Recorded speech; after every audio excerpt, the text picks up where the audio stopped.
Yo, what's up everyone, OOfro here, and today we are going to be playing more CRL. A ton of you said you wanted to see more, and that's what we are doing today. I really hope you guys enjoy. If you guys do, make sure you leave a like. Leaving a like lets me know you guys enjoy the content. Also, if you guys could subscribe, that'd be amazing. It really supports me, and without any further delay, let's hop right into it. So you guys can see, we go to the tournament hub. I have the find match button, and of course I have already played all the games, and the first battle I want to show is something just very funny. I matched up against this guy, and his name is Never Play Ladder, and when I went into the actual match, he had 0 trophies. This guy has actually never played a game of ladder, but when I checked his profile afterwards, you guys can see he's a level 11 in Arena 1, but he's actually won the 20-win challenge. Just an insane profile. I thought that was super unique and funny, but the game I want to show you guys is against CS Matty. I'm playing my Royal Giant deck, and he is going with a Hog Giant Skeleton Earthquake deck. In terms of matchup, this guy actually has matchup, but we play so perfectly and we outplay him, and this is exactly what you want to do with this deck. So you guys can see first player of the game, he cycles skeletons, that's whatever, and then he cycles a log. So at this point I'm kind of guessing, okay, he's going to be some sort of cycle deck, and then he cycles the Earthquake, and that kind of confirmed that he was going to be a Hog Earthquake. So I go in here with a Skelly King and a Skarmy. I know he just wasted both of his smooth spells, so this is a really good punish. He goes Giant Skeleton and Cannon though to counter, and it does clean up everything. Now here is something very important. I actually kite the Giant Skeleton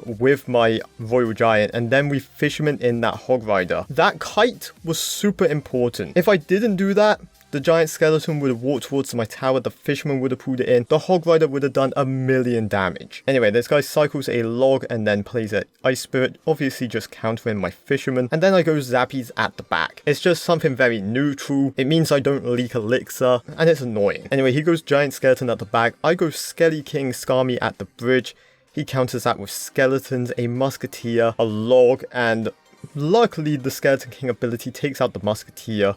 The one Zappy on the left doing a little bit of chip damage, but we do have a Giant Skeleton coming towards me now, and just like last time, we do the good old RG Kite. Again, it's super important I do that move. If not, I just lose the game on the spot. We pull in the Hog Rider to my King Tower, and then the Giant Skeleton gets taken out before it gets anywhere near my tower. He goes Giant Skeleton at the back once again. We actually play a Mother Witch on the left here, trying to turn those skeletons into piggies. Again, just applying some pressure, just being really annoying. We Fireball log away that Musketeer. He tried to prediction Earthquake me, but it didn't really work out. Down the left lane, we're doing some good damage, and we do Skarmy on the right just to be safe. I really did not want that Giant Skeleton getting near my tower. And then, of course, Skelly King down the left lane. He actually splashes onto the tower here, which is awesome. And you guys can see it's kind of a constant battle. We're just very heavily defending, and we're just doing little chip damage. He goes with 2 Giant Skeletons. We play a Skeleton King up high though. The Zappies on the left take out the Giant Skeleton, and we go with a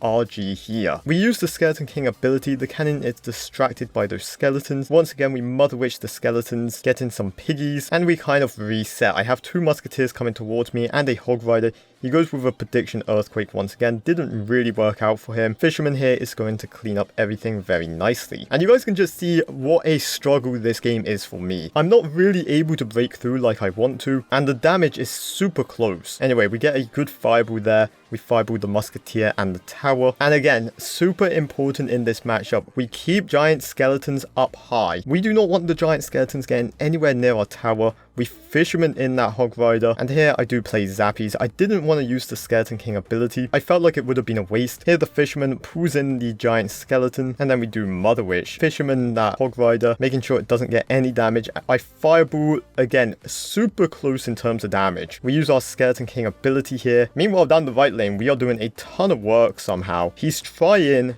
to Earthquake cycle me, but we do a good prediction log there. We hit the Skeleton, we hit the Ice Spirit, we also hit the cannon. We Fireball onto his tower, and that is good game. We win on tiebreak by 600 damage. A super hard matchup, but that's exactly how you want to play it. You keep the Giant Skeletons up high, you pull in the Hog Riders, and you just chip them down. Another game I want to show you is against this guy. I have no clue how to pronounce his name. I'm going to call him E. But if we look at his profile, you guys can see he's finished 6th inside a Royal tournament and 15th on ladder. Every single year, he has got 20 wins inside the 20-win challenge. Okay, so the first game was done, and I saw what deck he was using. Goblin and I saw he used a Mother Witch. That means I can very comfortably here go with Splash Yard and know that he doesn't have the best answer available. Into the second game here, I obviously won the first one. We Barbarian Bow away that Fire Spirit. I just didn't want him doing any chip damage. And then you go Dark Goblin. So I'm instantly thinking he's some kind of bait deck. We go Baby Dragon at the back for this Dark Goblin. Really good timing. And then we actually go aggressive. No Dark Goblin in cycle. Probably was one of his best answers to this graveyard. And we actually freeze here, trying to keep my Baby Dragon alive. It didn't quite work out, but we do get some very nice chip damage. Anyway, we go Bomb Tower here for this Mighty Miner, and we Barbarian Bow. And this guy just goes with a Dark Goblin at the bridge. We obviously just Valkyrie it. Again, I don't want him getting chip damage. I have a very good damage lead. And then he goes Inferno Tower, which I think was a bit aggressive. He Goblin Bows onto my tower. We obviously Tornado it in, activating the King Tower.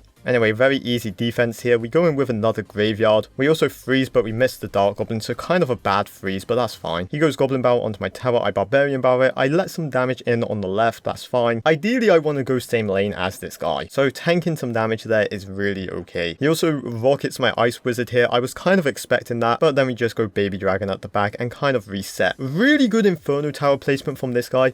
My Baby Dragon will not cross the bridge and it will melt it, so forcing me to do a very weird freeze. Then he darts Goblins at the back, so it just cleans up the graveyard very nice. That's very well played from this guy. Anyway, we take out the Dark Goblin very easily. We still have a massive damage lead. He Goblin Bows onto my tower. I don't have Barbarian Bow in cycle, so we actually pull it to the center. Pulling it to the center is super important. And then we go in here with a Graveyard. Graveyard doing a little bit of chip damage, that's fine. Once again, he throws a Goblin Bow onto my tower and we Tornado that to the center.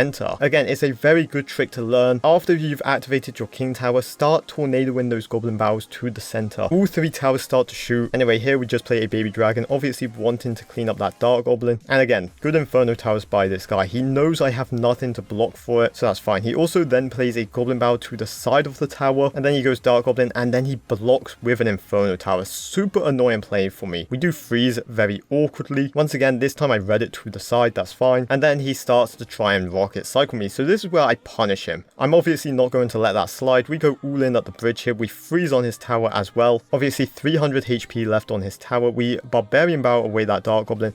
Again, tornado that Goblin Bow to the center. Super annoying. We then cycle quickly back round to our Barbarian Bow. We Graveyard on his tower just because I know he has to defend it, and that is a good game. Like I said, beating him 2-0. And yo, that's going to wrap it up for today. I really hope you guys enjoyed. If you guys did, make sure you leave a like. Of course, subscribe if you have not already. And as always, make sure you guys take care, brush your hair, and peace out. Woo!